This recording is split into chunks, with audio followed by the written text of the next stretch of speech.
Hey everyone, I hope you're doing well and are having a flare-free day. Thanks so much for coming to my channel today. Today's video is all about the pelvic floor. If you are anything like me, you've always heard about pelvic floor this, pelvic floor therapy, everything in between. But sometimes you're like, what the heck is the pelvic floor though? Like what is its function? How do I know if it's working properly? How does endo relate to it all?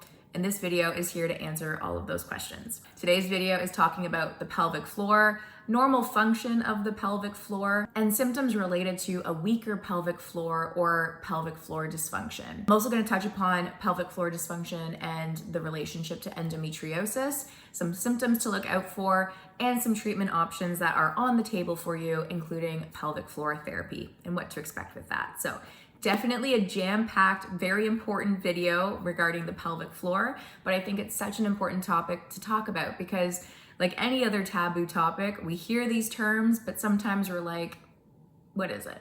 How does it impact me? How do I know if it's working properly? And everything in between. So if this video interests you, then feel free to keep on watching. So first and foremost, what is the pelvic floor? The pelvic floor is a group of muscles, tissues, and ligaments that kind of intertwine with one another like a hammock. And so that muscle group is supporting all of the important organs in the pelvic area, like your bladder, your bowels, your uterus, your reproductive organs, your rectum. It is acting like that hammock, kind of supporting those important bits and bobs in the pelvic zone. Basically, the pelvic floor muscles keep everything in place. As the floor of the pelvic cavity, the muscles in this group have really important roles to play. These muscles support urination and bowel movements. So normally when you're going to the bathroom to urinate or have a bowel movement, these muscles, like the hammock, will relax and contract with one another normally, and this is a normal function, to allow the release of urine or a bowel movement to take place.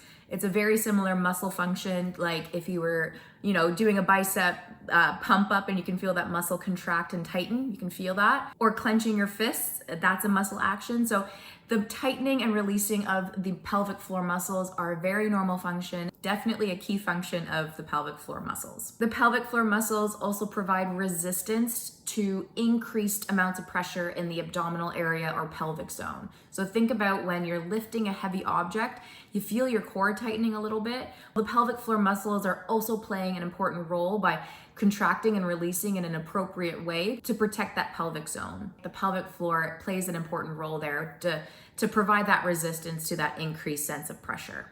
So when it comes to pelvic floor dysfunction, this is when there's an abnormality or difficulty coordinating the muscles within the pelvic floor. So thinking of that hammock, sometimes it can be difficult with that pelvic floor dysfunction to release and contract normally. This can result with problems in urination, bowel movements, or even create additional pain and discomfort during normal day-to-day activities or sexual intercourse. Some symptoms of pelvic floor dysfunction, it's not a comprehensive list whatsoever, but some symptoms can include difficulty urinating or having a bowel movement, constant constipation, so a sense of you can't go to the bathroom or you're holding it in, having an incomplete bowel movement or starting and stopping a stream of urination, leaking with urination or bowel movements outside of your control, frequently having to use the bathroom, feeling like you have to force a bowel movement or force urination, unexplained lower back pain, chronic pelvic pain in the pelvic zone. So those with endometriosis, we know that pelvic pain kind of symptom.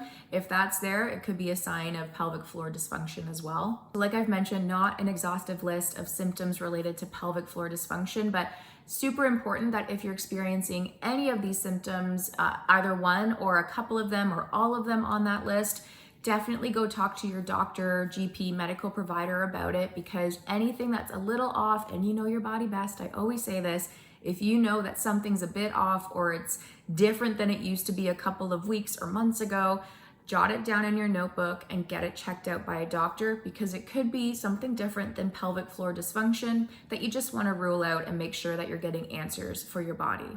So again, symptoms can range based on the individual. We are all beautiful, unique, diverse individuals, and our bodies are the same. They're diverse and different. So your symptoms may be different than mine, and the level of pain that may be associated with these symptoms range. The symptoms can also, like I've mentioned, mimic other conditions. So you want to make sure you talk to your doctor to rule out that it's not something else causing those symptoms that I've listed. Some common symptoms that relate to pelvic floor dysfunction symptoms include irritable bowel syndrome, chronic pelvic pain, hernias, ovarian cysts, certain types of cancers, endometriosis, interstitial cystitis, and pelvic congestion syndrome. Again, not a comprehensive list of things that could be causing those symptoms, but definitely important to get it checked out. Now, when it comes to pelvic floor dysfunction more specifically, there are certain causes that may be related to the abnormal function and coordination of those pelvic floor muscles. Some causes may include trauma or injury to the pelvis. Surgery in the pelvic area can also cause symptoms related to pelvic floor dysfunction. Aging, so as we age beautifully and gracefully, our muscles sometimes weaken, and sometimes that can take place with pelvic floor muscles as well. They can weaken over time and cause those symptoms to kind of creep in to demonstrate that there's a dysfunction happening there. Obesity, pregnancy, and childbirth can also cause additional impacts to the pelvic floor. I also want to note that it's important to realize that if you've had a C-section, you may still experience pelvic floor dysfunction because even though you didn't deliver vaginally, there was additional pressure and changes to the pelvic area during the 9 months of growing a baby. Neurological disorders, including Parkinson's disease, can impact the pelvic floor function and can create disorders and a lack of coordination there. The nerves in our body play an important role in sending messages to our muscle groups. So I'm thinking about flexing my muscle or clenching my fist. The same is true when I'm trying to flex or tighten that pelvic floor muscle. If the nerves aren't communicating properly to the muscle groups, like neurological disorders can sometimes do, that can play a part in pelvic floor dysfunction. So let's talk endometriosis and how it can contribute to pelvic floor dysfunction or even weakness in the pelvic floor muscles. So I don't know about you, but when it comes to my endometriosis, there's chronic pain, so constant pain in that pelvic area. And when it comes to endo, we do this thing called muscle guarding, whether we know it or not. Basically, when we're anticipating pain in the pelvic area, so if a flare-up's around the corner, I don't know, so I'm like protecting my body by like tightening up a little bit, reflexively. I'm not actively thinking about, okay, now it's time to tighten. It's more of a reflexive action to tighten the muscles to prepare our bodies and guard us from that pain. When our muscles in the pelvic floor tighten over time and continuously hold that tightness without giving ourselves a break, and we're holding that tightness because we're guarding from that pain potentially coming around the corner with a flare or a painful period symptom or whatever it may be. Over time, that persistent muscle tension can cause longer lasting tension, trigger points, blocked nerves, and ultimately dysfunction in the pelvic floor and how it's operating and coordinating properly, making it difficult to relax those muscles naturally over time. Inflammation and nerve irritation are also symptoms of endometriosis that can contribute or exacerbate pelvic floor dysfunction symptoms. Inflammation and irritation to the surrounding nerves where the endo tissue exists in our body can lead to pain and altered muscle control. This can cause muscles to weaken over time in the pelvic floor because we're actively not using them, or they're overly tight due to the pain response. So inflammation and irritation, again, we're tightening up down there and it's causing that additional discomfort and lack of coordination and a natural ebb and flow of those muscles to relax and tighten on their own. Adhesions and scar tissue. As we know, endometriosis is a complex disease and endo tissue grows outside of the uterus. We know this, and it's a full body disease. So those tissues related to endometriosis can be found on every organ in the body. This can cause irritation and inflammation, as we know, to nerves that are surrounding those tissues that aren't supposed to be there in the body. The nerves are like, I'm irritated by you being near me because you're not supposed to be here. But what can also happen is scar tissue can build up in the body where that endo tissue is.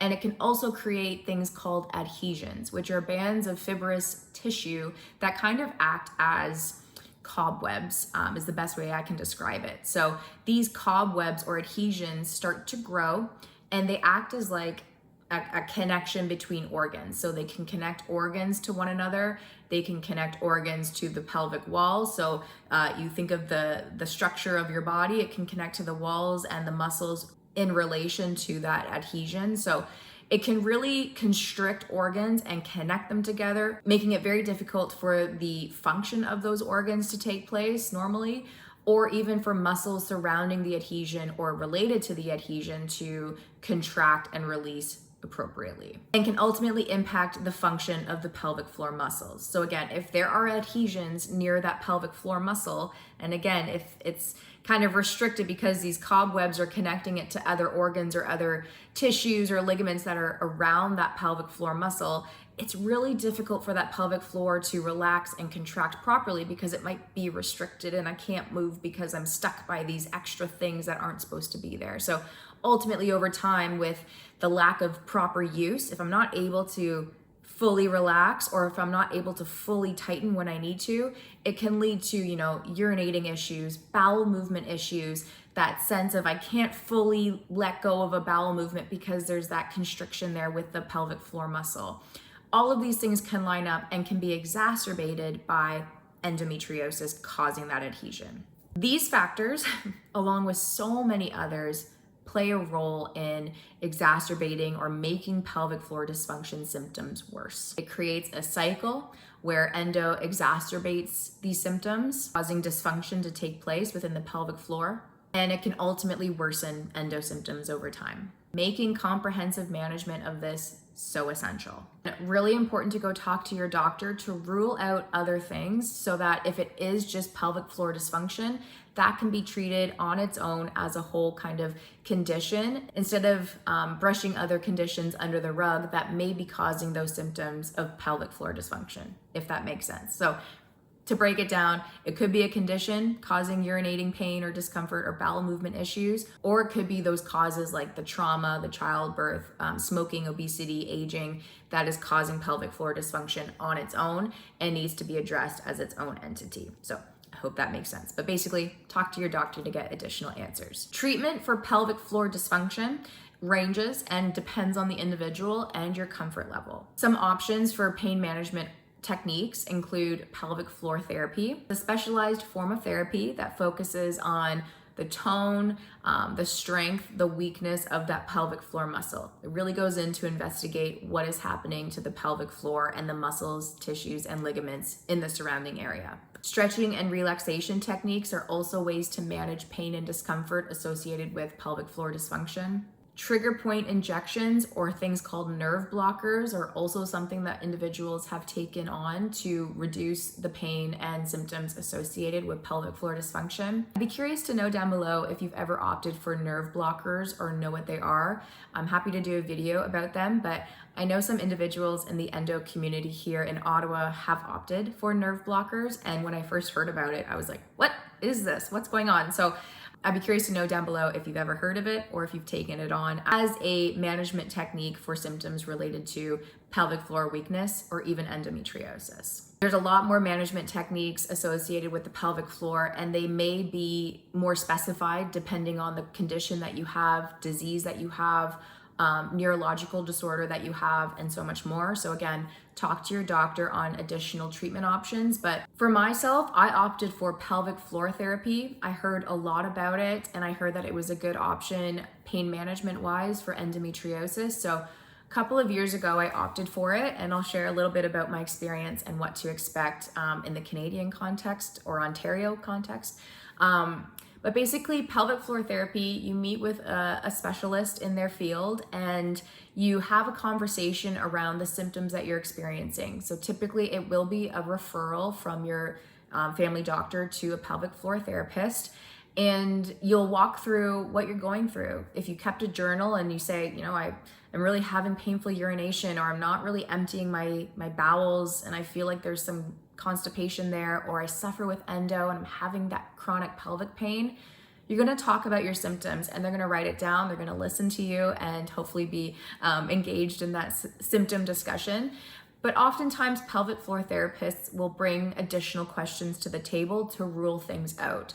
So some questions that they may ask include the description of your pain, when symptoms came forward, or if symptoms are made worse in certain areas of activity that you do, sleep patterns, or around the time of your period or menstrual cycle. They may ask about bowel and bladder movements, medical and surgical history. So if you have had an endometriosis surgery, it would be good to raise in this discussion with them. Lifestyle and physical activity, and so much more. But these are the things that they talked about with me. It was more of a comprehensive discussion on like a whole lifestyle approach of symptoms outside of just endometriosis and my period. It was more like, what do you do on a day-to-day basis for activities? And is the pain made worse when you run, or is it made worse when you sit for a long period of time? It was more of an integrated discussion on all the things that take place in my day-to-day life. I also asked if I'm a smoker. Again, smoking and obesity can be a cause for pelvic floor dysfunction, so that was a discussion as well.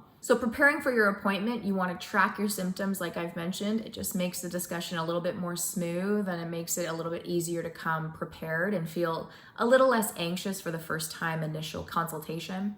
I would recommend dressing comfortably, wear sweatsuits or leggings or active wear to just feel comfortable and able to do certain movements if they ask you to take on certain exercises in the rooms. It also made me feel more relaxed to be in comfies instead of like tight jeans. They may also ask you to dress into a medical gown. So you think about those green flimsy ones with your butt out, like they might ask you to go into that for a specific reason.